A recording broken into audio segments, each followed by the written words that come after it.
already I know where this is going to lead. So I said to the teacher, I'm like, I'm just going to pull up front. So she's like, okay, go ahead. I was like, I'll get him out myself. So I pull up to a parking spot and I try to get him out. And he is downright fucking refusing to get out of the car. Now, mind you, Garen, he's only 5, but he weighs almost 70 pounds. He's very tall. He's really like a solid kid. It's not like something I can just easily, I can't just easily get him out of the car. So he's freaking out, does not want to go to school because Riley's not going to school. And he's just completely having a meltdown. So I don't know what to do. I'm calling Steve because, for whatever fucking reason, I feel like Steve at work can somehow, help the situation. What the fuck, motherfucker? I need help. Answer your goddamn phone. But I'm trying to call him, and then he's not answering. So I'm like, fuck this. And I'm hanging up the phone. But then he's trying to call back. But as he's calling back, a teacher comes to try and help me get Garen out of the car. It's one of the preschool teachers.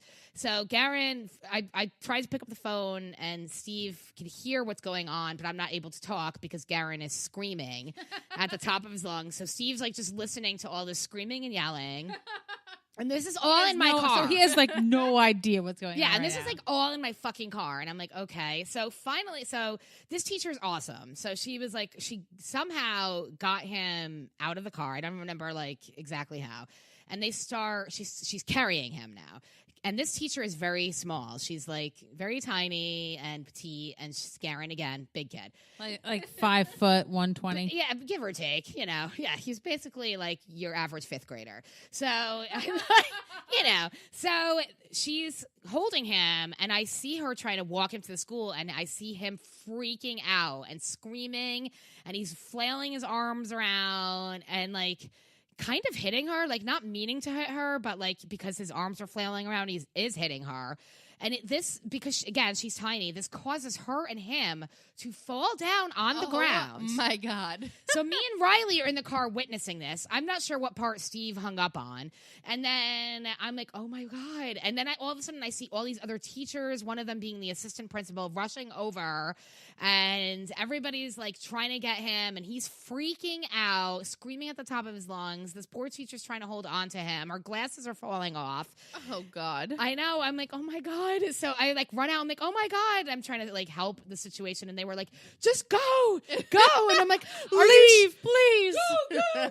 And I'm like, are you sure? And they're like, just go. So I get in the car and I just back out quick and I pull away. And Riley was like, oh my God, what the heck happened? She said something like that. She's like, that was her WTF. Yeah, it was really she was like, that made me really nervous. I don't know why. That made me never want to go back to school again, Mommy. I know. I was like, I don't know. And I'm driving off in a zombie state. What the fuck just happened? Mommy, you would never leave me if anybody was doing that to me, right? I'm like, oh my God. I was seriously. So I got home and then luckily I have one of the assistant teachers' numbers. So I sent her a text message. And I'm like, hey, did everything go okay getting him in the classroom? And they were like, yeah, finally we got him to calm down enough to get him in the classroom. And they put him in their timeout room section, whatever the fuck it's called.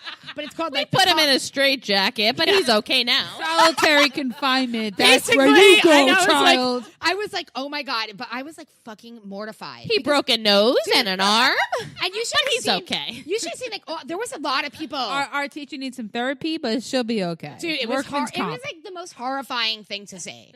And I saw all these people driving by looking and all these teachers. It was really. It was watching a freak horror show of your child, it's pushing his teacher to the ground or something.